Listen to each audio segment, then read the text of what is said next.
ایک شخص اسلام لایا، پھر یہودی ہو گیا۔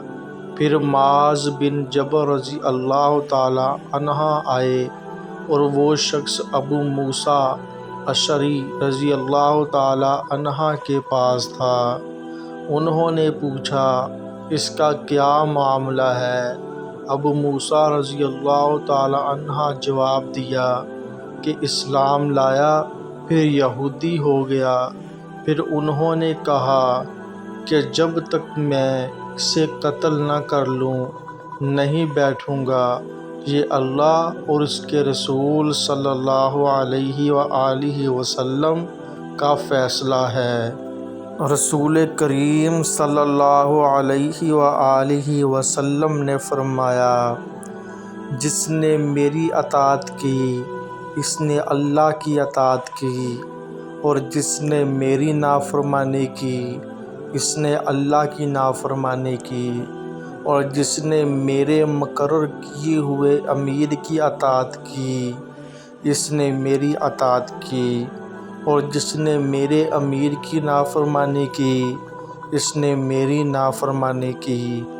مسجد قباء میں لوگ صبح کی نماز پڑھ رہے تھے کہ ایک آنے والے نے ان کے پاس پہنچ کر کہا کہ رسول اللہ صلی اللہ علیہ وآلہ وسلم پر رات قرآن کی آیت نازل ہوئی ہے اور آپ کو حکم دیا گیا ہے کہ نماز میں کعبہ کی طرف منہ کر لیں، پس تم بھی اسی طرف رخ کر لو۔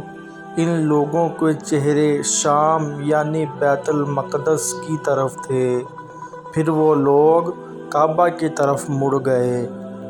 رسول اللہ صلی اللہ علیہ وآلہ وسلم نے فرمایا، میرے حجرہ اور میرے ممبر کے درمیان کی زمین جنت کے باغوں میں سے ایک باغ ہے، اور میرا یہ ممبر میرے حوض پر ہوگا۔ رسول اللہ صلی اللہ علیہ وآلہ وسلم نے فرمایا، رشک دو ہی آدمیوں پر ہو سکتا ہے، ایک وہ جسے اللہ نے مال دیا اور اسے مال کو راہ حق میں لٹانے کی پوری طرح توفیق ملی ہوتی ہے، اور دوسرا وہ جسے اللہ نے حکمت دی ہے اور اس کے ذریعے فیصلہ کرتا ہے اور اس کی تعلیم دیتا ہے۔ نبی کریم صلی اللہ علیہ وآلہ وسلم نے سونے کی ایک انگوٹھی بنوائی تو دوسرے لوگوں نے بھی سونے کی انگوٹھیاں بنوا لیں۔ پھر حضرت صلی اللہ علیہ وآلہ وسلم نے فرمایا کہ میں نے سونے کی ایک انگوٹھی بنوائی تھی، پھر آپ نے پھینک دی اور فرمایا کہ میں اسے کبھی نہیں پہنوں گا۔ چنانچہ اور لوگوں نے بھی اپنی انگوٹھیاں پھینک دیں۔ رسول اللہ صلی اللہ علیہ وآلہ وسلم نے فرمایا، ساری امت جنت میں جائے گی سوائے ان کے جنہوں نے انکار کیا۔